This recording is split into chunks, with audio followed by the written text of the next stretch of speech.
मैं हूं पवन नेगी और आज के वीडियो में हम लोग पढ़ने वाले हैं क्लास 7 साइंस चैप्टर 4 हीट का पार्ट 2।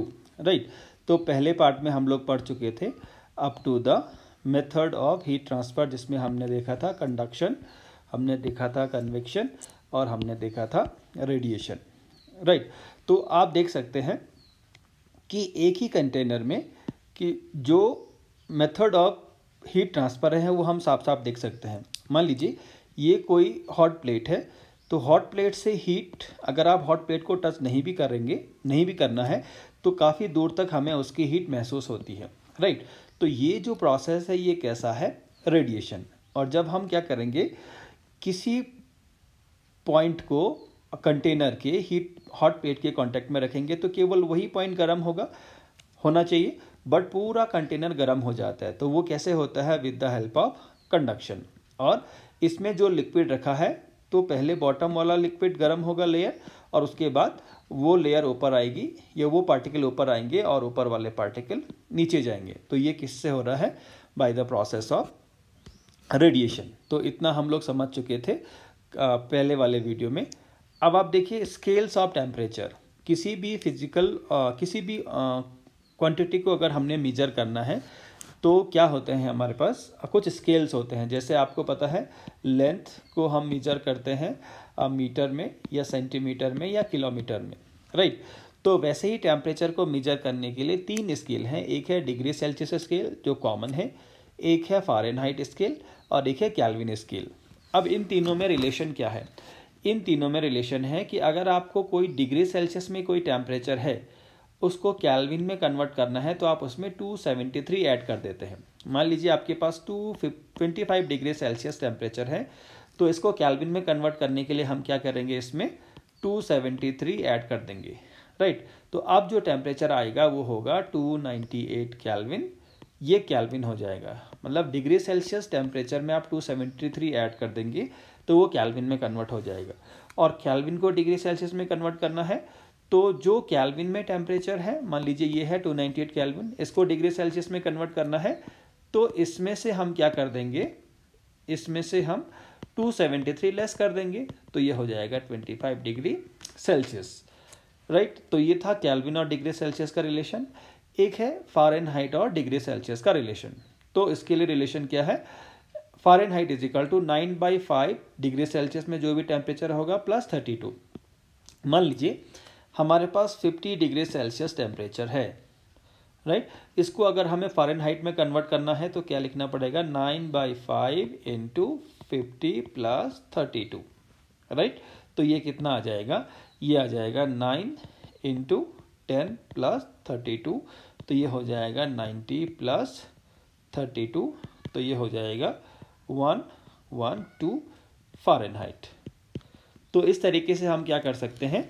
कोई भी टेम्परेचर है उसको बाकी 2 स्केल्स में कन्वर्ट कर सकते हैं। So there are 3 scales of temperature, measurement of temperature: degree Celsius, degree Fahrenheit and Kelvin. इसके बाद हमारे पास कुछ कॉन्सेप्ट और बच गए हैं। एक है सी ब्रीज।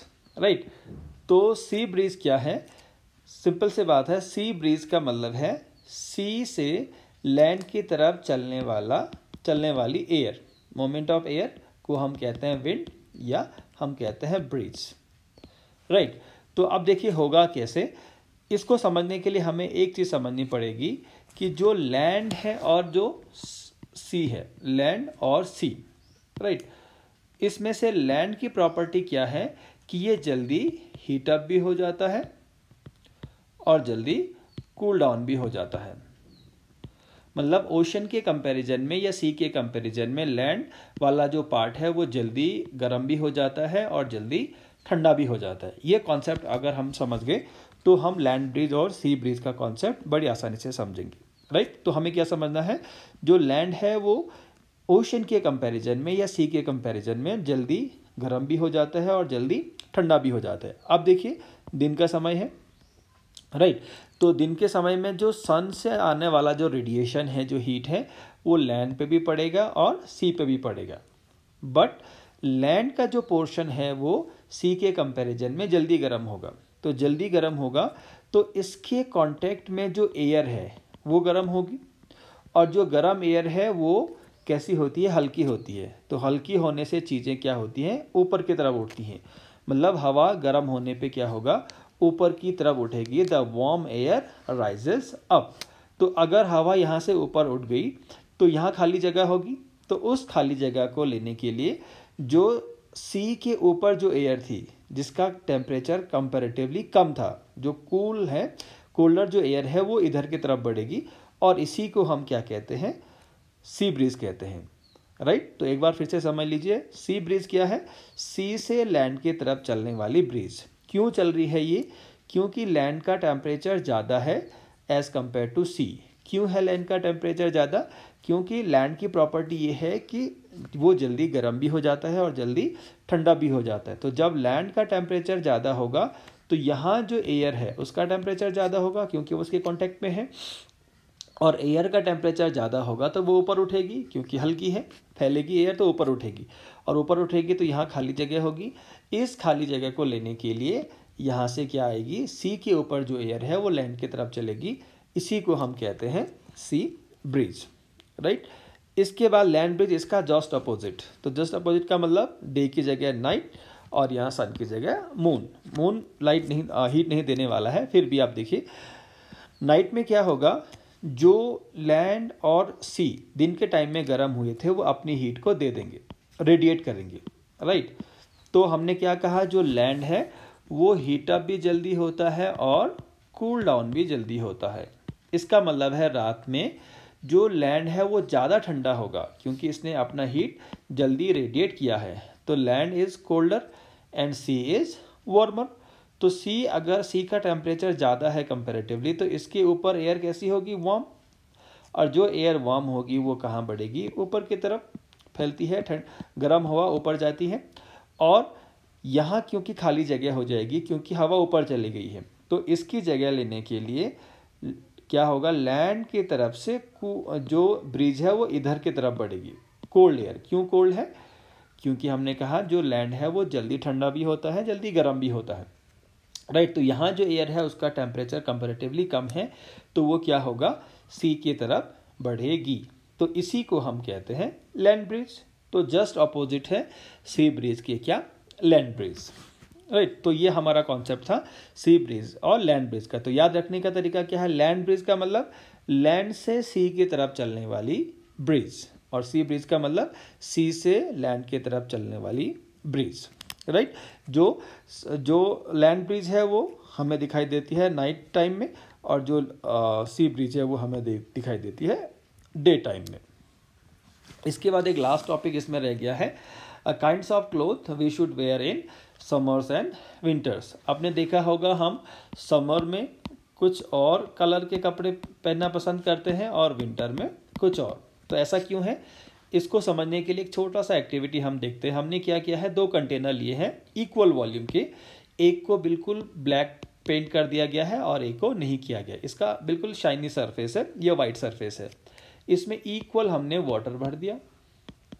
राइट। और इसको इक्वल टाइम के लिए एक साथ इसको कहाँ रख दिया, हमने सनलाइट में रख दिया। तो जब हमने इक्वल टाइम के लिए इसको रखा, मान लीजिए हमने इनको रखा है 30 मिनट्स के लिए, दोनों कंटेनर को, having same volume and having same amount of water. तो जब हमने इन दोनों को क्या रखा, सनलाइट में रखा, तो हम जब इस वाटर का टेम्परेचर मेजर करेंगे तो हम क्या पाते हैं कि ब्लैक वाले कंटेनर में जो वाटर है दैट इज़ वार्मर, और जो वाइट वाले जो कंटेनर में जो वाटर है वो है कोल्डर। तो वाटर भी उतना ही है और सनलाइट भी दोनों पर बराबर पड़ रही है। तो क्यों जो ब्लैक वाला कंटेनर है उसका पानी ज़्यादा गर्म है और वाइट वाला कंटेनर का पानी कम गर्म है?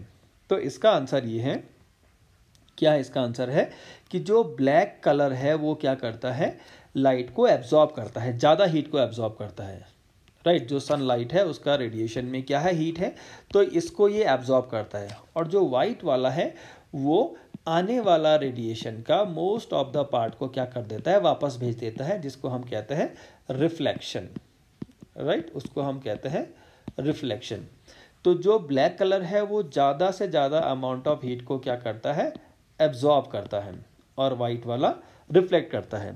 राइट। तो ये कॉन्सेप्ट हमें समझना पड़ेगा।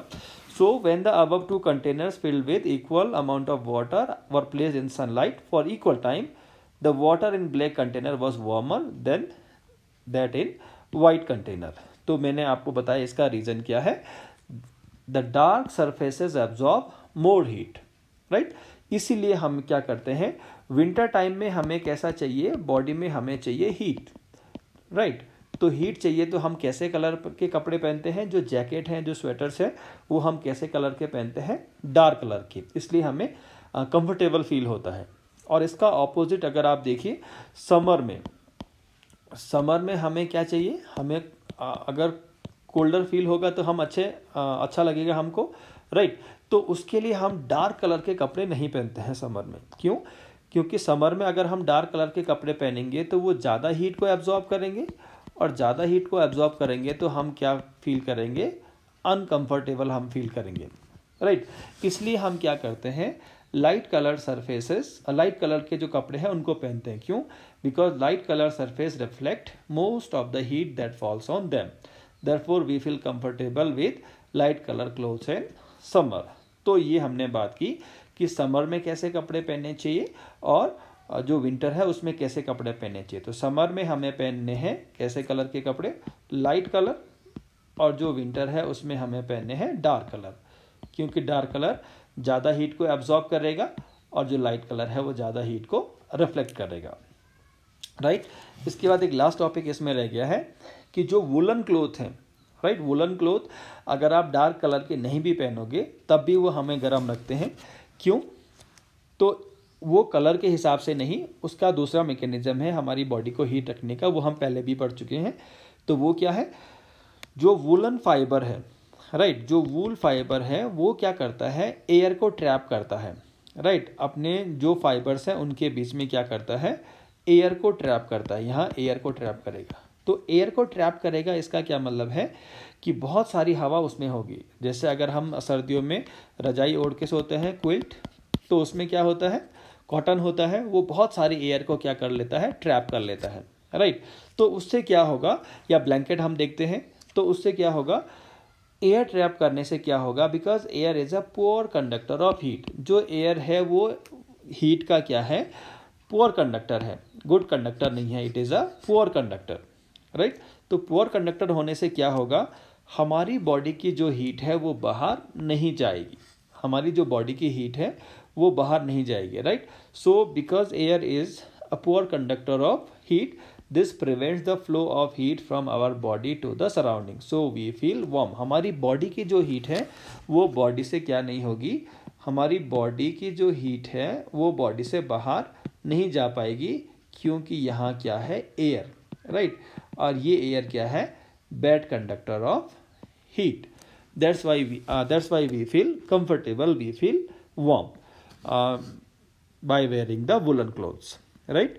सो इसके साथ ये चैप्टर फिनिश होता है। Thank you very much for watching.